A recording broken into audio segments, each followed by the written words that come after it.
Um, the other thing I want to talk to you because there have been cases where there is some sort of, what should I say, blame of people not wanting to take the blame for some reason or the other. Always important, but you have this back and forth when things are not transparent, and you've got to ensure that the dialogue is not related to these two individuals. The dialogue is not related to these two individuals. The dialogue must have a frame of reference to the people of the country. It's about their lives. It's not about the lives of these two individuals. So the people have always got to be informed of what is going on. And when you are finished, the two of them should meet, speak to the press, speak to the citizens. These are the results of our discussion. And this is the time frame for implementation. And the people will know who is lying and who isn't lying. But when this seems to be a chit-chat between these two people, and the processes are not transparent, then you hear, well, he said, this one said, and we don't know. We have no truth. We don't know what the truth is, because we are not part of that process. Right? So you've got to create the framework for transparency. And remember, you've always got to keep the people informed. That is the strength of a democracy. And if you learn from, in this region, the practices of some of the developed countries, the United States of America, Canada, etc. I'm not saying that they do everything right, but the United States is a leader in democracy in this part of the region. And they've done a lot of things that really involves the people in the processes, which to my mind is healthy. And not to say that they haven't got to look at some of the issues in terms of building their democracy, continuing to strengthen their democracy. But they're far way ahead of us. And so all that we have to do is to keep focus. The people must be informed. We are meeting to discuss issues and matters really of the people. Therefore, at the end of that meeting, the two of us, the leader of the opposition and the president, have got to come and speak to the people. This is our discussion. The other thing is the agenda for discussions. Those things should be open to people, to all of us. What are they discussing?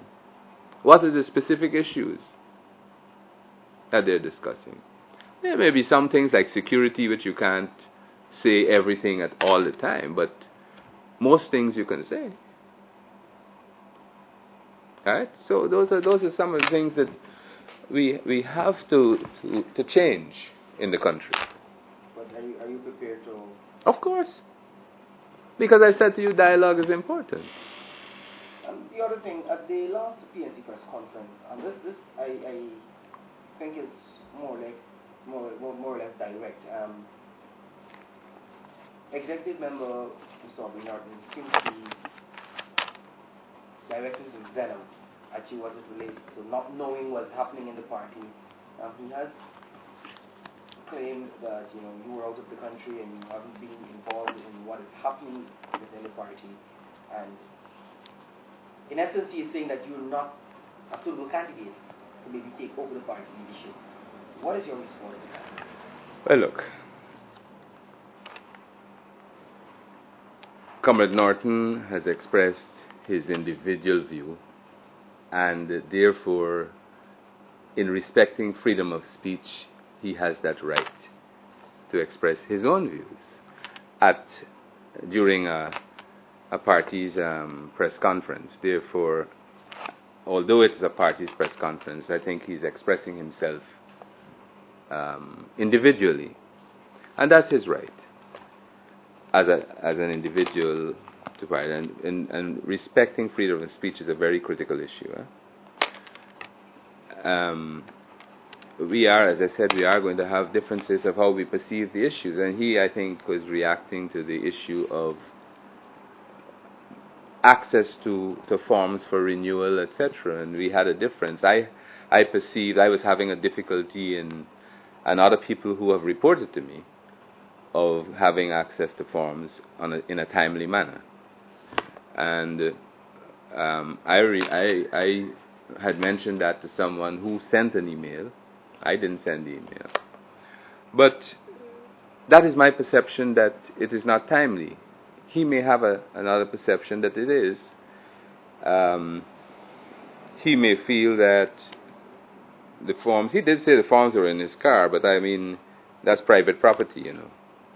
So, all I want, and let me say to you that the difference, that difference and that exchange